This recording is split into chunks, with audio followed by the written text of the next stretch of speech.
Sometimes in the late afternoon when the sun is setting, with the television picking up the 5 o'clock news of the world via satellite and supper cooking in the microwave oven, I like to reflect on how much the world has changed over the past 50 years. Microcomputers, supersonic passenger planes, fax machines, video conferencing, and these are just a few changes I've seen in my lifetime. My parents lived at the beginning of this century and had to witness far greater changes even than I have. Saw the horse and buggy replaced by the automobile. Saw the candle and oil lamp give way to electricity in every home. And the telephone and television, it must have been like being born on one planet, being effortlessly transported by some friendly alien to an entirely different and strange world. My parents not only lived with these tremendous changes, they managed to thrive with them. They welcomed the new. They did not cling rigidly to the old ways, but they were flexible. They believed in the good as well as in the terrible. And the will to survive was stronger than the will of any man or the power of any machine. A strong character is not a rigid character. In fact, exactly the opposite is true.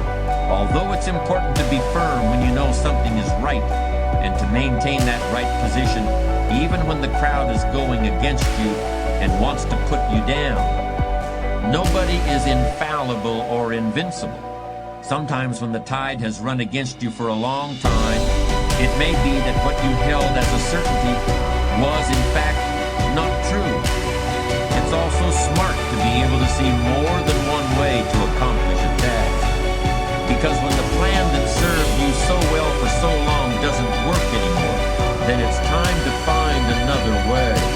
It's time to move on, to change, to compromise, or you'll risk snapping like a dead branch in a stiff breeze.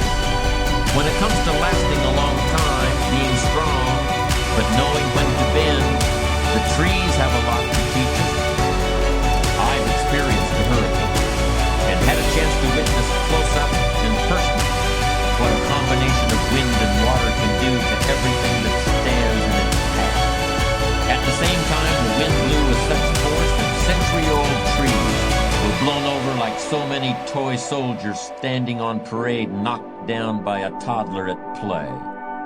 However, the enormous willows, some standing tall as a house, lithe and flexible, and bending and bowing gracefully to the slightest breeze or to the mightiest gust.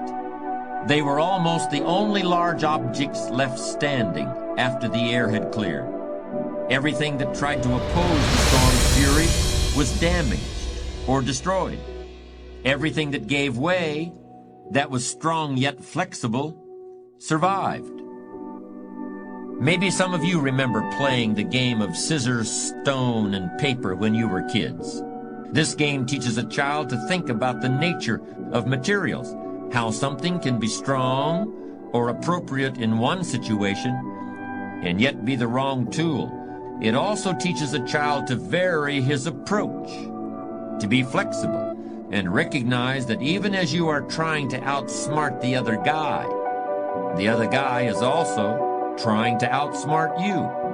It remains to be seen how the great changes we are seeing right now in our own day, the laptop computer, and the rise of the internet, it remains to be seen how these changes will affect our own lives and the lives of our children.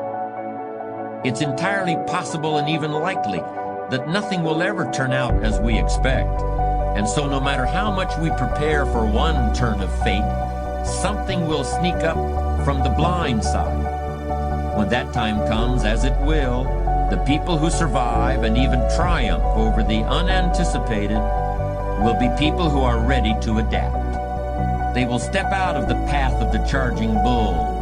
They will step back and let something else bear the brunt of impact. It's always been important to be flexible and farsighted. And when we can't anticipate, being prepared for all possibilities. But now let's look back in time for a moment. The oldest and longest lasting empire in the world is that of the Chinese. Many emperors, many reigns, but always the empire endured. It wasn't because of military power or tremendous wealth. The real reason the Chinese empire lasted so long was because of the work of two very different philosophers. The first, Confucius, he supplied the theory by which the imperial government was conducted. He was essentially a lawgiver, a thinker who supplied some fixed beacons for navigating the ship of state into the unknown future. The second philosopher, whose name was Lao Tse, had a very different perspective, but he also placed a very modern kind of emphasis on the need for intuition and the ability to react quickly to change. Lao Tse pointed out that sometimes it is best to advance by retreating. Wars can be won by losing a few battles.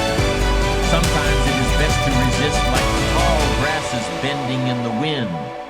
A powerful ocean wave smashing onto a beach may wash away a sand dune, but the individual grain of sand simply goes with the flow.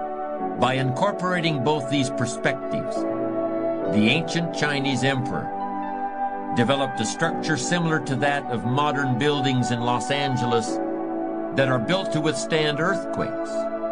Flexibility is simple in theory, but tremendously challenging in practice. To be flexible does not mean to be weak, to flounder about aimlessly and confused because we think there's nothing to be done.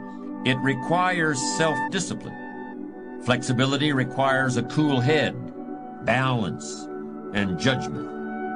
Think of the bullfighter in the arena. He knows the bull is powerful, but the bull also always charges in a straight line, while he can step aside. And the bull is enraged while the fighter is cool and skilled. His only enemy, really, is himself. If he fears the noise of the crowd or the bull's hot breath, then the bullfighter is the doomed one.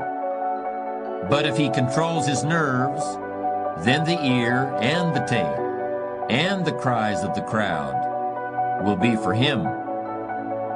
Up to now, we've mostly talked about what might be called tactical flexibility.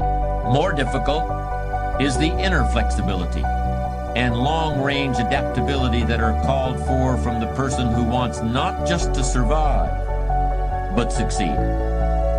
Whenever you achieve a hard-won success, it's always because you've been able to create a flexible response to the conflicting needs and ambitions and feelings of other people. You've been able to sidestep the accidents of fate and the innate tendency we all have to depend on yesterday's solutions to solve today's problems. These philosophers, who called themselves Stoics, taught that in order simply to survive in life, you must learn to take responsibility for the way things affect you. You must learn to bend with the wind of forces too great for your control, to be firm but fair, to be clear and consistent but flexible, is to possess maturity.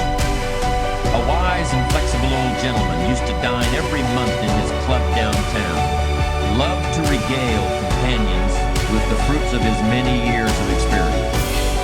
Well, this old man, who was so old and so wise and so flexible, has one ironclad rule for dealing with other people. He said, if a man fools me once, that's not nice, and I remember it. And if the same man fools me a second time, I think, shame on you. If the same fellow tricks me a third time, well, I have been warned, and I think, shame on me. Fool me one, that's not nice. Fool me two, shame on you. Fool me three, shame on me.